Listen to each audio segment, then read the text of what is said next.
Hi guys, it's Rae. I am starting a new cup today. This one is going to get, it's just spray painted so far. I have epoxy on my gloves, so I will show you in a little bit what I used so far, and why I did it in this particular way. But I'm going to try and get my lid off my perfect white diamond dust here.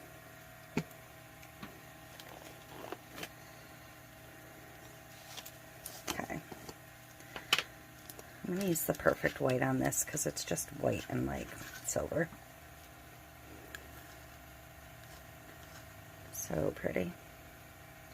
So, I'm going to put a fairly decent scoop in here, just so it can be a little bit extra.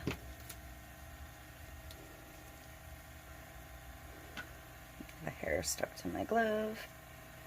Okay. I'm going to mix that up. This can be a fairly light coat. I don't need a lot right now. So, there we go.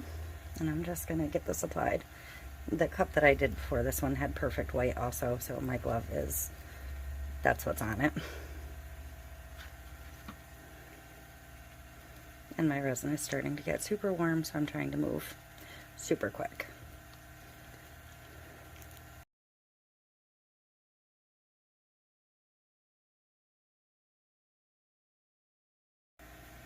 So once this is dry and I come in for the next step, I will show you the base paints I used and kind of go over the technique a little bit more.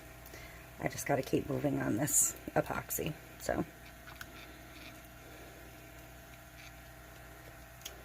I will be back for that. Okay, so I'm bringing this one back in. So I promised I would show you how I got to this point.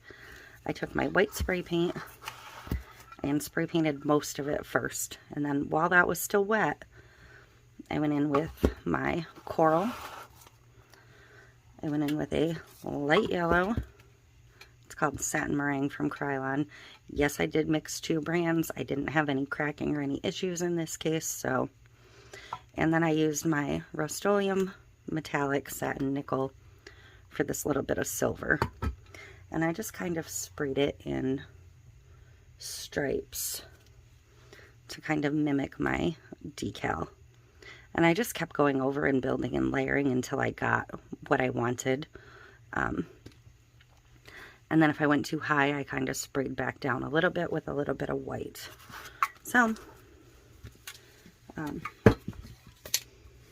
it may look difficult, but, and you may end up with a super wide spray, like this one sprays wider, this sprays more in a line, so you just kind of have to keep building and layering until you get what you're after. I'm probably going to go back over this with more of the perfect white. Sometimes it does this, like applies in lines.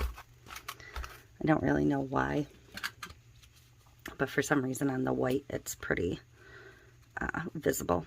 But I'm going to trim my decal down. This one is again from Gracefully Created, CCD.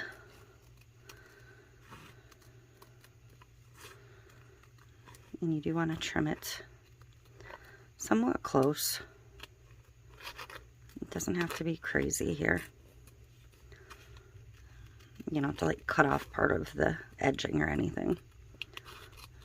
Just, to me, the closer the better, so you're not putting a clear box on your cup. So there we go, and I think I'm going to put this here. Peel it off, you can see it's clear.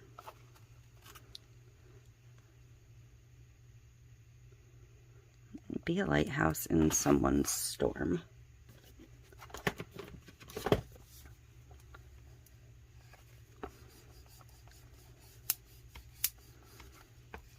If you can hear that snapping, that's a bubble underneath. You want to make sure you work those out or pop them.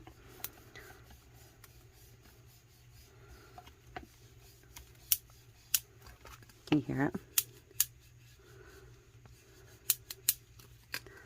So I will work at that until I find that bubble and chase it out, or I will go ahead and pop it if I can't get it chased to the edge. But I can see it now, so hopefully I can push it. There we go. So that's it. That is on. I don't see any other bubbles, so I will be able to get this over and get the coat of resin on it. Okay, we are ready to get a top coat on this. I am, like I said, going to put a little bit more of the perfect white in. Just a little bit to try and kind of even this back off.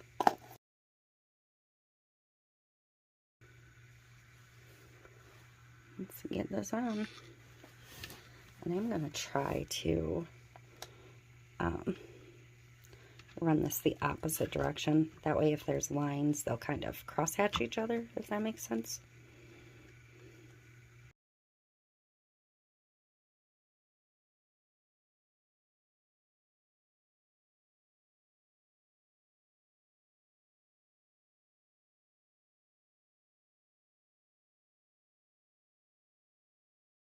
So that is it for this one. You can see where it evened. I'm not seeing those straight lines anymore. And you can still see the decal crystal clear even with the extra coat over top. So I absolutely love this. I love the way the whole thing came together, and that is it for this one. It may get one more thin clear coat, but maybe not, because it's got two pretty good coats already. They were both pretty heavy coats. So that is it for this one, and I will see you next time.